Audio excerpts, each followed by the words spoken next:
गहरे घने जंगल में रात उतर चुकी थी। चांदनी पत्तियों से छनती हुई जमीन पर मोती बिखेर रही थी। बारिश की बूंदें धीमे धीमे गिर रही थीं और कोहरा चारों ओर फैल चुका था। एक बूढ़ा साधु अपनी लकड़ी की लाठी के सहारे धीरे धीरे चलता हुआ झील की ओर बढ़ रहा था। उसके चेहरे पर वर्षों का ज्ञान और थकावट दोनों साफ दिखाई देते थे। साधु झील के किनारे बैठ गया। पानी शांत था, इतना शांत कि उसमें चांदनी की पूरी तस्वीर उतर आई थी। अचानक झील के बीच में एक हलचल हुई। पानी फूटने लगा और उसमें से उभरी एक रहस्यमयी आकृति एल। उसकी चमकदार त्वचा पर पानी की बूंदें मोतियों की तरह चमक रही थीं। उसकी आंखों में रहस्य था और एक अनकही वेदना। वो धीरे धीरे साधु के पास आई। उसके होंठ नहीं हिले, पर उसकी आंखों ने सब कह दिया। वो कैद थी, अपने नागस्वरूप में, एक श्राप की तरह। साधु चौंका, मगर डर के बजाय उसके भीतर करुणा जागी। वो समझ चुका था कि ये कोई आम नागिन नहीं, एक प्राचीन आत्मा है जो मुक्ति चाहती है।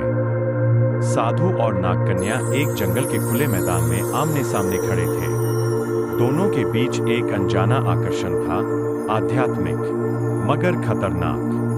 जंगल की हवा में सांपों की फुफकार थी, परछाइयां हिल रही थीं, मानो समय और भाग्य खुद को पलटने को तैयार हों। साधु पीछे नहीं हटा।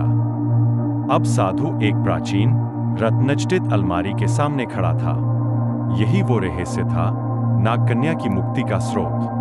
पर अलमारी को खोलने के लिए केवल बल नहीं, बल्कि निर्मल मन और सच्चे इरादे चाहिए थे। साधु ने आंखें बंद की और मंत्रों का जाप करने लगा। जैसे ही अलमारी खुली, एक दिव्य प्रकाश फैला और नागकन्या की आंखों से आंसू बह निकले। चांदनी रात में नागकन्या और साधु आमने सामने खड़े थे। चारों ओर सन्नाटा, हवा में हल्की सी फुफकार। मुक्ति की प्रक्रिया अधूरी रह गई थी, क्योंकि साधु का एक संदेह, एक पल का भ्रम सब रोक गया। शायद अगला जन्म, उसने धीमे से कहा और एक तेज रोशनी में गायब हो गई। साधु स्तब्ध खड़ा था। कहानी पूरी नहीं हुई थी, बस एक अध्याय खत्म हुआ था।